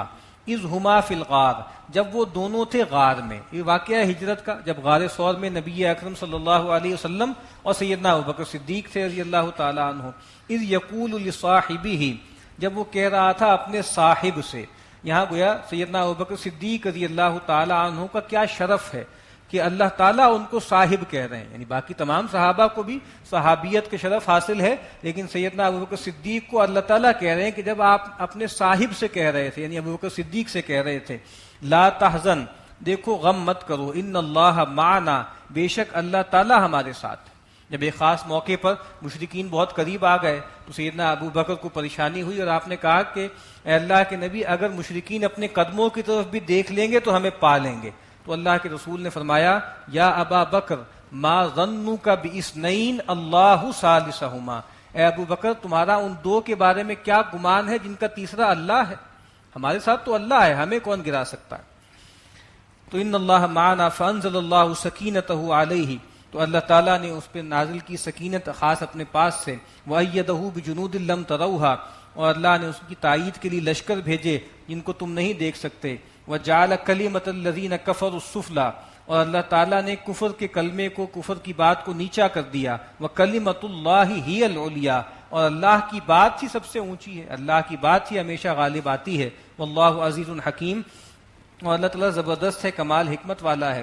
انفروا خفافا وثقالا، نکلو خواہ ہلکے ہو خواہ بوجھل، یعنی خواہ تمہارے پاس اسباب ہوں، ہتھیار ہوں، چاہے ہتھیار نہ ہو، اور خواہ تمہیں آمادگی ہو، دل چاہ رہا ہو، چاہے آمادگی نہ ہو، نکلو۔ وجاہدوا باموالکم وانفسکم فی سبیل اللہ، اور جہاد کرو اپنے مالوں سے اور اپنی جانوں سے اللہ کی راہ میں، ذالکم خیر لکم ان کنتم تعلمون، یہی تمہارے حق میں بہتر ہے اگر تم سمجھو۔ اب ٹھیک ہے کہ یہ آیات جو ہیں دین کی محنت کے لیے، دعوت کے لیے، دین کے علم کے لیے نکلنے کے لیے بھی ٹھیک ہے، استدلال کے طور پہ آدمی ان کو استعمال کر سکتا ہے، لیکن ان آیتوں کا سب سے پہلا مطلب ہے جہاد و قتال کے لیے نکلنا۔ نکلو اللہ کی راہ میں، اس کا پہلا مطلب کیا ہے؟ اللہ کے راستے میں قتال کے لیے نکلو، چاہے تم بوجھل ہو چاہے ہلکے ہو۔ تو یہ نہیں کرنا چاہیے کہ اس سے بالکل ڈی لنک کر کے اور باقی تمام کاموں کے لیے ان آیتوں کو استعمال کرنا شروع کر دیا جائے۔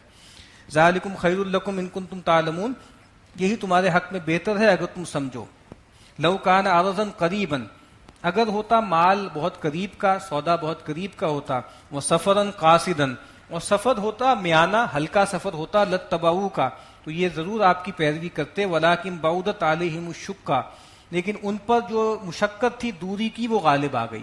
اب یہ جو تبوک کا موقع تھا، اس میں کئی طرح کے لوگ تھے، اکثر لوگ تھے جو صحابہ تھے جو اللہ کے نبی کے کہنے پر چلے گئے، بہت سے ایسے لوگ تھے جو استطاعت نہیں رکھتے تھے، ان کا ذکر آگے آئے گا، ان کے پاس سفر کا سامان نہیں تھا، پورا ارادہ رکھتے تھے لیکن جا نہیں سکے، تو اللہ کے نبی نے کہا کہ وہ تمہارے ساتھ شریک ہیں۔ کچھ لوگ وہ تھے جو صادق الایمان تھے لیکن کچھ کمزوری دکھائی انہوں نے اور بعد میں توبہ کر لی، اور کچھ لوگ تھے جو کٹر منافق تھے، جو بہانے کرتے تھے اور باقی معاملات کرتے تھے، ان کا بھی ذکر آئے گا، اور انہی کا ذکر ہو رہا ہے وَسَيَحْلِفُونَ بِاللَّهِ لَوِ اسْتَطَعْنَا لَخَرَجْنَا مَعَكُمْ، اور یہ عنقریب اللہ کی قسمیں کھائیں گے آپ کے سامنے کہ بھئی اگر ہماری مقدرت ہوتی تو ہم تمہارے ساتھ ضرور نکلتے۔ یہلکون انفسہم، انہوں نے اپنے آپ کو ہلاکت میں ڈالا، واللہ یعلم انہم لکاذبون، اللہ خوب جانتا ہے یہ لوگ جھوٹے ہیں۔ عفا اللہ عنکا، اللہ تعالیٰ نے آپ سے درگزر کی، اللہ آپ کو بخشے، لما اذنت لہم، آپ نے ان کو رخصت کیوں دی، حتی یتبین لک الذین صدقوا وتعلم الکاذبین، یہاں تک کہ واضح ہو جاتی یہ بات کہ ان میں سے سچے کون ہیں اور آپ جان لیتے کہ جھوٹے کون ہیں۔ یعنی اللہ کے نبی سے کہا ہے کہ ٹھیک ہے آپ کو اجازت تھی کہ آپ کی مرضی تھی، آپ جس کو چاہیں اجازت دیں، جس کو چاہیں نہ دیں، لیکن مناسب یہ تھا اس وقت کہ آپ اس وقت ان کے عذر کو قبول نہ کرتے اور ان کی کلی کھل جاتی۔ لا یستأذنک الذین یؤمنون باللہ والیوم الآخر ان یجاہدوا باموالہم وانفسہم، وہ لوگ کہ جو اللہ پر اور آخرت کے دن پر ایمان رکھتے ہیں وہ اجازت نہیں مانگتے، وہ عذر نہیں کرتے کہ وہ اپنی جان و مال سے جہاد کریں۔ واللہ علیم بالمتقین، اور اللہ تعالیٰ تو خوب جانتا ہے متقین کو۔ یعنی تبوک پہلا موقع تھا جس میں نفیر عام تھی، سب سے کہا گیا ہے کہ جو لڑائی کر سکتا ہے، جس کے پاس مقدرت ہے، سارے کے سارے نکلیں۔ انما یستأذنک الذین لا یؤمنون باللہ والیوم الآخر وارتابت قلوبہم، بے شک آپ سے اجازت تو طلب وہی لوگ کرتے ہیں جو ایمان نہیں رکھتے اللہ پر اور نہ آخرت کے دن پر، اور جن کے دل شک میں پڑے ہوئے ہیں، فہم فی ریبہم یترددون، تو وہ اپنے شبے میں، اپنے شک ہی میں بھٹک رہے ہیں۔ وَلَوْ أَرَادُوا الْخُرُوجَ لَأَعَدُّوا لَهُ عُدَّةً، اور اگر انہوں نے ارادہ کیا ہوتا نکلنے کا تو اس کے لیے کوئی تیاری کرتے، کوئی سامان تو فراہم کرتے۔ یہ جو اینڈ ٹائم پہ آ کر کر رہے ہیں نا کہ ہمیں کو عذر ہو گیا ہے، تو بھائی کوئی تیاری تو کی ہوتی، انہوں نے کوئی اسباب تو تیار کیا ہوتا۔ وَلَٰكِنْ كَرِهَ اللَّهُ بِعَاثَهُمْ، لیکن اللہ ہی نے پسند نہ کیا ان کا اٹھنا، ان کا آپ کے ساتھ جانا. فثبتہم، تو اللہ نے ان کو روک دیا. وقیل قعدوا مع القاعدین، اور ان سے کہا گیا کہ بیٹھ جاؤ بیٹھ جانے والوں کے ساتھ. یعنی اب جو بیٹھے رہے ہیں وہ کون ہیں؟ یا تو اپاہج لوگ تھے، یا ضعیف لوگ تھے، یا بچے تھے، یا عورتیں تھیں، تو کہا کہ ان کے ساتھ بیٹھے رہو. لو خرجوا فیکم ما زادوکم الا خبالا. اب مسلمانوں کو کنسول کیا جا رہا ہے کہ اے مسلمانوں، اگر تمہارے ساتھ یہ نکلتے بھی نا تو بس یہ خرابی ہی میں اضافہ کرتے، وہاں جا کے بھی فتنہ ہی اٹھاتے. اچھا ہی ہوا تمہارے ساتھ نہیں گئے. وَلَأَوْضَعُوا خِلَالَكُمْ يَبْغُونَكُمُ الْفِتْنَةَ، اور گھوڑے دوڑاتے تمہارے اندر فتنہ اور فساد کے لیے. وَفِيكُمْ سَمَّاعُونَ لَهُمْ، اور بعضے تم میں ایسے ہیں جو ابھی تک ان کی باتیں سنتے ہیں، ان کی باتوں میں آتے ہیں. یہ اس کا یہ مطلب بھی ہے کہ تم میں ایسے بھی ہیں جو ان کے جاسوس ہیں، ان کے لیے سنتے ہیں. واللہ علیم بالظالمین، اور اللہ خوب واقف ہے ان لوگوں سے جو ظالم ہیں. لقد ابتغوا الفتنة من قبل، اور ان لوگوں نے تو اس سے پہلے بھی فتنے چاہے تلاش کرتے رہے. وقلبوا لك الامور، اور تمہارے لیے معاملات کو الٹاتے رہے. حتی جاء الحق، یہاں تک کہ حق آ پہنچا. وظہر امر اللہ وهم کارہون، اور اللہ کا معاملہ، اللہ کا فیصلہ غالب ہوا اور وہ اس سے ناخوش تھے. ومنہم من یقول اذن لی ولا تفتنی، اور ان بدبختوں میں منافقین میں ایسے بھی ہیں، ایسا شخص بھی ہے جو آپ سے کہتا ہے کہ آپ مجھے رخصت دے دیں اور مجھے فتنے میں نہ ڈالیں. منافقین میں ایک شخص تھا جد ابن قیس. انہوں نے کہا کہ اللہ کے نبی، میں تو اصل میں بہت حسن پرست واقع ہوا ہوں، اور آپ جا رہے ہیں یہاں شام کی طرف، ان کی عورتیں بہت خوبصورت ہوتی ہیں، تو میں تو وہاں جاؤں گا تو میں بھٹک جاؤں گا، تو آپ مجھے اجازت دے دیں. یعنی اپنی گویا پاک بازی کا بڑا اس نے اظہار کیا. الا فی الفتنۃ سقطوا، اے نبی اعلان کر دیں فتنے میں تو یہ پڑ گئے. یعنی جو جہاد سے کرنی کتراتا ہے استطاعت کے باوجود، اصل فتنے میں تو وہ پڑا ہوا ہے. وَإِنَّ جَهَنَّمَ لَمُحِيطَةٌ بِالْكَافِرِينَ، اور بے شک جہنم جو ہے وہ اس نے گھیر رکھا ہے کافروں کو. ان تصبک حسنۃ تسؤہم، یہ ایسے بدتینت لوگ ہیں کہ اے نبی اگر آپ کو کوئی بھلائی پہنچتی ہے تو ان کو برا لگتا ہے. وَإِن تُصِبْكَ مُصِيبَةٌ يَقُولُوا قَدْ أَخَذْنَا أَمْرَنَا مِنْ قَبْلُ، اور اگر آپ کو کوئی تکلیف پہنچتی ہے تو یہ کہتے ہیں کہ ہم نے تو اپنا معاملہ پہلے ہی ٹھیک کر لیا تھا، ہمیں تو پہلے ہی پتہ تھا کہ یہاں مصیبت آئے گی تھی، اس وجہ سے ہم گئے نہیں. وَيَتَوَلَّوْا وَهُمْ فَرِحُونَ، اور وہ واپس پھرتے ہیں اس حال میں کہ وہ خوشیاں کر رہے ہوتے ہیں، مزے کر رہے ہوتے ہیں. قُلْ لَن يُصِيبَنَا إِلَّا مَا كَتَبَ اللَّهُ لَنَا، اے نبی ان سے کہہ دیجئے ہمیں ہرگز نہیں پہنچے گا مگر وہی جو اللہ نے ہمارے لیے لکھ دیا، جو اللہ نے طے کر دیا وہی پہنچے گا. ہوا مولانا، اور ہمیں کیا پریشانی ہے، وہ ہمارا کارساز ہے، جس کی طرف سے آ رہا ہے وہ کوئی دشمن نہیں ہے، وہ تو دوست ہے. وعلی اللہ فلیتوکل المؤمنون، اور چاہیے کہ اللہ ہی پر اہل ایمان توکل کریں. قل هل تربصون بنا الا احدى الحسنیین، اے نبی ان سے کہہ دیجئے کیا تم ہمارے بارے میں توقع رکھتے ہو مگر دو میں سے ایک خوبی کی. یعنی تم کیا ہمارے بارے میں کیوں اس طرح کی باتیں کر رہے ہو، کیوں تم خوش ہوتے ہو، کیوں تالی پیٹتے ہو کہ ان پر مصیبت آ گئی، تکلیف آ گئی، حالانکہ ہمارے لیے تو ہر دو صورت میں خیر ہے. ہر دو صورت کیا ہے، یا تو ہم جائیں گے فتح ملے گی، غنیمت ملے گی، یہ بھی ہمارے حق میں بہتر ہے، اور اگر ہم اللہ کی راہ میں کام آ گئے اس سے بڑی اور کیا ہمارے لیے بشارت ہے. تو کہا کہ ہمارے لیے تو ہر حال میں خیر ہی خیر ہے. وَنَحْنُ نَتَرَبَّصُ بِكُمْ أَن يُصِيبَكُمُ اللَّهُ بِعَذَابٍ مِّنْ عِندِهِ أَوْ بِأَيْدِينَا، اور ہم تمہارے بارے میں امیدوار ہیں اس بات کے کہ اللہ تعالیٰ یا تو کوئی عذاب اپنے پاس سے تم پر لے آئے یا ہمارے ہاتھوں تم پر کوئی عذاب لے آئے. فَتَرَبَّصُوا إِنَّا مَعَكُمْ مُتَرَبِّصُونَ، تو تم انتظار کرو ہم بھی تمہارے ساتھ منتظر ہیں. قُلْ أَنفِقُوا طَوًّا أَوْ كَرْهًا لَن يُتَقَبَّلَ مِنكُمْ، اے نبی ان سے کہہ دیجئے اب ایک خاص مرحلہ آ گیا ہے، اب چاہے تم خرچ کرو چاہتے ہوئے چاہے کراہت کے ساتھ، لَن يُتَقَبَّلَ مِنكُمْ، تم سے یہ قبول نہیں کیا جائے گا. انکم کنتم قوما فاسقین، بے شک تم ہی لوگ ہو جو نافرمان ہو. یعنی ایک وقت آ گیا کہ اللہ کے نبی کو ان منافقین کا انفاق قبول کرنے سے بھی روک دیا گیا. وما منعهم ان تقبل منهم نفقاتهم الا انهم كفروا بالله وبرسوله، اور منع نہیں کیا گیا کہ ان سے آپ قبول کریں ان کے خرچ کو یا ان کے نفقے کو، مگر اس وجہ سے کہ انہوں نے کفر کیا اللہ کا اس کے رسول کا. ولا یاتون الصلاۃ الا وهم کسالى، اور یہ نہیں آتے نماز کے پاس مگر کسل مندی کے ساتھ، کس مساتے ہوئے. ولا ينفقون الا وهم کارہون، اور یہ خرچ نہیں کرتے مگر ناگواری کے ساتھ. فلا تعجبک اموالهم ولا اولادهم، اے نبی آپ کو ان کے مال اور اولاد خوش نہ آئیں، آپ اس سے متاثر نہ ہوں. انما یرید اللہ لیعذبهم بها فی الحیات الدنیا، اللہ تعالیٰ تو چاہتا ہے کہ ان مال اور اولاد کے ذریعے دنیا کی زندگی میں ان کو اذیت دے، ان کو عذاب دے. وَتَزْهَقَ أَنفُسُهُمْ وَهُمْ کافرون، اور ان کی جان نکلے اس حال میں کہ یہ کافر ہوں، یعنی یہی سہان روح بنے گا، یہی مال اور یہی اولاد ان کے لیے آخرت میں بربادی کا باعث بنے گا۔ وَيَحْلِفُونَ بِاللَّهِ إِنَّهُمْ لَمِنْكُمْ، اور ان منافقین میں بعضے ایسے ہیں جو اللہ کی قسمیں کھا کر اے مسلمانوں تم سے کہتے ہیں کہ بے شک یہ تم ہی میں سے ہیں۔ وَمَا هُمْ مِنْكُمْ، اے مسلمانوں یہ تم میں سے نہیں ہیں، وَلَكِنَّهُمْ قَوْمٌ يَفْرَقُونَ، بلکہ یہ تو ان لوگوں میں سے ہیں جو ڈرتے ہیں۔ لو یجدون ملجأ او مغارات او مدخلا لولوا الیہ وهم یجمحون، ان کا حال یہ ہے کہ اگر کوئی جائے پناہ مانگے یا کوئی غار یا سر گھسانے کی کوئی جگہ پائیں تو الٹے پیر اس کے اندر گھس جائیں رسیاں توڑاتے ہوئے، جیسے کوئی جانور رسیاں توڑا کے جہاں اس کا سینگ سماتا ہے وہاں جاتا ہے، یہ تو اس طرح کرتے ہیں۔ ومنہم من یلمزک فی الصدقات، اور اے نبی ان میں سے بعض ایسے بھی ہیں جو آپ پر تانا زنی کرتے ہیں صدقات کے معاملے میں۔ فإن اوتوا منها رضوا، اگر ان کو دیا جاتا ہے تو خوش ہوتے ہیں، راضی ہو جاتے ہیں۔ وَإِن لَّمْ يُؤْتَوْا مِنْهَا إِذَا هُمْ يَسْخَطُونَ، اور اگر ان کو ان کا حصہ نہ دیا جائے تو پھر ناراض ہو جاتے ہیں۔ اب یہ منافقین کا رویہ تھا کہ اللہ کے نبی صلی اللہ علیہ وسلم پہ تان کرتے تھے معاذ اللہ۔ ایک ذوالخویسرہ ایک بدبخت آدمی تھا، اللہ کے نبی نے ایک موقع پہ غنیمت تقسیم کی تو انہوں نے کہا کہ اعدل یا محمد فإنك لا تعدل، اے محمد صلی اللہ علیہ وسلم عدل کیجیے، آپ نے عدل نہیں کیا۔ آپ صلی اللہ علیہ وسلم کا چہرہ جو ہے وہ بالکل سرخ ہو گیا، اور آپ نے کہا کہ اگر میں عدل نہیں کروں گا تو پھر کون عدل کرے گا؟ یعنی اللہ کے رسول کے بارے میں یہ کہہ رہے ہو کہ عدل نہیں کرتے۔ وَلَوْ أَنَّهُمْ رَضُوا مَا آتَاهُمُ اللَّهُ وَرَسُولُهُ، اور اگر یہ راضی ہو جاتے اس پر جو اللہ اور اس کے رسول ان کو دیتے ہیں، وَقَالُوا حَسْبُنَا اللَّهُ، اور وہ یہ کہتے ہیں کہ اللہ ہمارے لیے کافی ہے، سَيُؤْتِينَ اللَّهُ مِنْ فَضْلِهِ وَرَسُولُهُ، ان قریب اللہ تعالیٰ ہمیں اپنے فضل سے نوازے گا اور اس کا رسول بھی ہمیں نوازے گا۔ انا الی اللہ راغبون، بے شک ہم تو اللہ کی طرف رغبت کرتے ہیں۔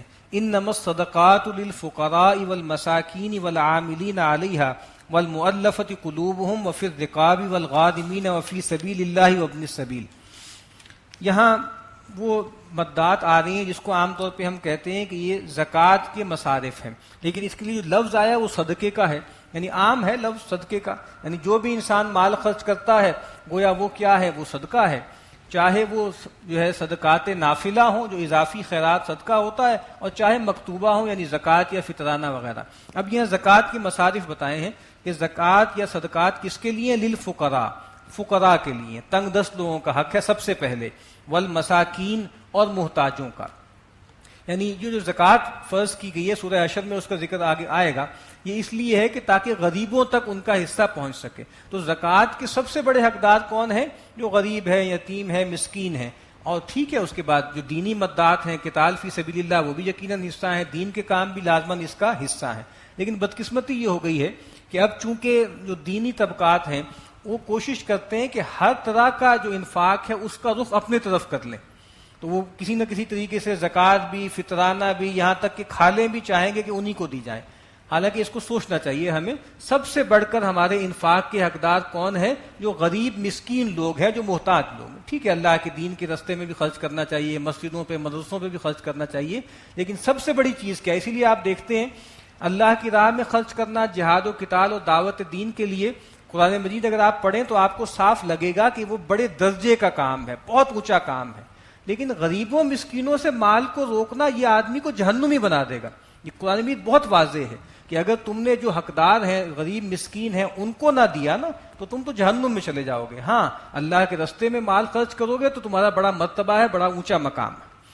تو انما الصدقات للفقراء والمساکین والعاملین علیہا، اور وہ لوگ کہ جو اس پہ عامل ہیں، جو زکوٰۃ وغیرہ ریکور کرتے ہیں، ان پر بھی یہ مال خرچ ہو سکتا ہے۔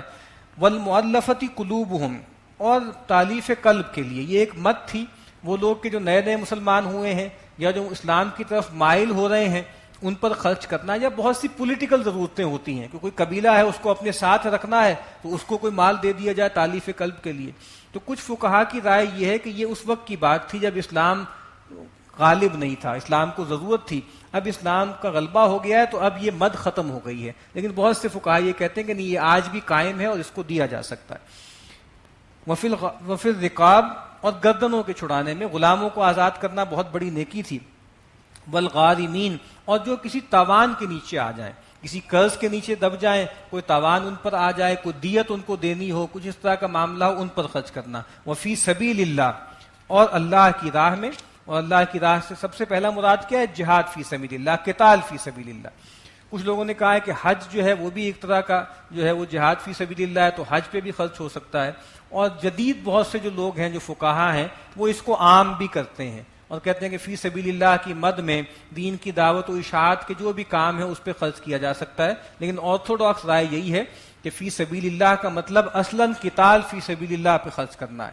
وابن السبیل، اور مسافروں پر خرچ کرو، فریضۃ من اللہ، یہ اللہ کی طرف سے طے کیا ہوا ایک متعین فریضہ ہے۔ واللہ علیم حکیم، اور اللہ تعالیٰ علم والا حکمت والا ہے۔ ومنہم الذین یؤذون النبی ویقولون هو اذن، اور ان منافقین میں ایسے بھی ہیں جو نبی اکرم صلی اللہ علیہ وسلم کو اذیت دیتے ہیں، کوفت پہنچاتے ہیں، اور وہ یہ کہتے ہیں کہ یہ معاذ اللہ یہ تو نرے کان ہیں، یعنی معاذ اللہ نبی اکرم صلی اللہ علیہ وسلم کے بارے میں یہ کہتے ہیں کہ یہ تو ایسے ہی ہیں، بس جو ان کو کہہ دو مان لیتے ہیں، ہم یہاں وہاں سے چکنی چپڑی باتیں کرتے ہیں، جھوٹی جو ہے وہ قسمیں کھاتے ہیں، اور یہ ہماری ہر بات قبول کر لیتے ہیں۔ قل اذن خیر لکم، اے نبی ان سے کہہ دیجئے یہ کان تمہارے حق میں بہت بہتر ہیں۔ یؤمن باللہ ویؤمن للمؤمنین، جو ایمان رکھتے ہیں اللہ پر اور یقین کرتے ہیں مسلمانوں کی باتوں کا۔ وَرَحْمَةٌ لِّلَّذِينَ آمَنُوا مِنْكُمْ، اور یہ رحمت ہے ان لوگوں کے لیے جو تم میں سے ایمان لائے۔ تو یہ بھی تمہارے لیے بلیسنگ ہی ہے نا کہ چلو ابھی تمہارے عذر قبول کر لیتے ہیں، ورنہ اگر تمہارا پردہ چاک کر دیں تو تمہاری کیا حیثیت رہ جائے گی۔ یہ تو چاہتے ہیں کہ تمہیں موقع ملے، ابھی بھی تم ایمان کی طرف آ جاؤ اور رحمت میں آ جاؤ۔ وَالَّذِينَ يُؤْذُونَ رَسُولَ اللَّهِ لَهُمْ عَذَابٌ أَلِيمٌ، اور جو کوئی اذیت دیتے ہیں اللہ کے رسول کو، ایسے لوگوں کے لیے دردناک عذاب ہے۔ یحلفون باللہ لکم لیرضوکم، یہ تمہارے سامنے اللہ کی قسمیں کھاتے ہیں تاکہ اے مسلمانوں تمہیں خوش کر سکیں، تمہیں خوش کر دیں، یعنی چاہتے ہیں کہ تم ان سے خوش رہو، تم ان سے ناراض نہ ہو تاکہ تمہارے تعلقات ان سے ٹھیک رہیں۔ حالانکہ واللہ ورسولہ احق ان یرضوہ ان کانوا مؤمنین، حالانکہ اللہ اس کے رسول اس کے زیادہ مستحق ہیں کہ وہ ان کو راضی کریں اگر یہ مومن ہیں۔ اہل ایمان کو راضی کیوں کرتے ہیں؟ اصل میں تو اللہ کو راضی کریں، حقیقی ایمان لے آئیں، رسول اللہ صلی اللہ علیہ وسلم کو راضی کریں، ان کی ہر بات بے چون و چرا قبول کریں۔ الم یعلموا انہ من یحادد اللہ ورسولہ، کیا وہ یہ نہیں جانتے کہ جو کوئی بھی مقابلہ کرے گا، دشمنی کرے گا اللہ اس کے رسول سے، فَأَنَّ لَهُ نَارَ جَهَنَّمَ خَالِدًا فِيهَا، تو ایسے شخص کے لیے جہنم کی آگ ہے، وہ اس میں ہمیشہ ہمیش رہے گا۔ ذَلِكَ الْخِزْيُ الْعَظِيمُ، اور یہ بہت بڑی رسوائی ہے۔ يَحْذَرُ الْمُنَافِقُونَ أَن تُنَزَّلَ عَلَيْهِمْ سُورَةٌ تُنَبِّئُهُم بِمَا فِي قُلُوبِهِمْ، اب یہ منافقین مسلمانوں کے پاس بھی آتے ہیں، قسمیں بھی کھاتے ہیں، پیغمبر کے آ کر بھی عذر کرتے ہیں، اور ان کو لگتا ہے کہ مسلمانوں نے بھی ان کی باتیں مان لیں اور پیغمبر نے بھی ان کے عذر کو قبول کر لیا، لیکن چونکہ جھوٹے ہیں نا تو ہر وقت ڈرے کانپے رہتے ہیں، سہمے رہتے ہیں کہ بھائی اگر اللہ کی طرف سے کوئی صورت نازل ہو گئی، قرآن کے ذریعے ان کو بتا دیا گیا کہ ہم فراڈی ہیں، ہم جھوٹے ہیں، تو کیا بنے گا؟ تو کہا کہ یہ منافقین اس سے ڈرتے رہتے ہیں کہ کوئی صورت اے مسلمانوں تم پر نازل کی جائے جس سے مطلع کر دیا جائے جو کچھ ان کے دلوں میں ہے۔ قل استہزئوا، اے نبی ان سے کہہ دیجئے کہ تم ہنسی ٹھٹا کرتے رہو، ان اللہ مخرج ما تحذرون، جس چیز سے تم ڈرتے ہو اللہ تعالیٰ اس کو ظاہر کر دیں گے، تمہارے نفاق کی کلی اللہ تعالیٰ کھول دیں گے۔ وَلَئِن سَأَلْتَهُمْ لَيَقُولُنَّ إِنَّمَا كُنَّا نَخُوضُ وَنَلْعَبُ، اور جب ان سے کوئی باز پرس ہوتی ہے، پوچھا جاتا ہے کہ یہ تم کیا باتیں کرتے ہو، تو وہ کہتے ہیں کہ ہم تو کھیل تماشا کر رہے ہیں، ہم تو دل لگی کر رہے ہیں، ہم تو ایسی بحث کر رہے ہیں اور ہم کھیل رہے ہیں۔ قُلْ أَبِاللَّهِ وَآيَاتِهِ وَرَسُولِهِ كُنْتُمْ تَسْتَهْزِئُونَ، اے نبی ان سے کہہ دیجئے کہ کیا تمہیں کھیل کے لیے، استہزاء کے لیے اللہ، اس کے رسول اور اس کی آیات ہی ملی تھی؟ یعنی کس چیز سے کھیل رہے ہو؟ تو کہا کہ اللہ سے، اس کی آیات سے، اس کے رسول سے استہزاء کرتے ہو۔ لا تعتذروا، اب تم بہانے مت تراشو، قد کفرتم بعد ایمانکم، تم ایمان لانے کے بعد شعوری طور پر کفر کر چکے۔ اب یہ وہ لوگ تھے جو شعوری کافر تھے، کٹر کافر تھے، اعتقادی یعنی منافق تھے۔ ان نعفو عن طائفۃ منکم، اگر تم میں سے کسی گروہ کو ہم بخش بھی دیں گے، معاف بھی کر دیں گے، نعذب طائفتن، تو ہم لازماً تمہارے ایک گروہ کو عذاب دیں گے، بِأَنَّهُمْ كَانُوا مُجْرِمِينَ، اس سبب سے کہ یہ مجرم ہے، یعنی اب تمہاری کلی کھلنے کا وقت بھی آ گیا ہے۔ جس طرح میں نے عرض کیا تھا نا کہ ہر گروہ سے آخری باتیں ہو رہی ہیں، یعنی مشرکین سے کہہ دیا گیا، اہل کتاب سے کہہ دیا گیا، اب منافقین سے بھی کہہ دیا گیا کہ اب تمہارا وقت بھی قریب آ رہا ہے، تمہاری کلی بھی کھول دی جائے گی اور تمہاری گردنیں بھی مار دی جائیں گی۔ بارک اللہ لی ولکم فی القرآن العظیم ونفعنی وإیاکم بالآیات والذکر الحکیم۔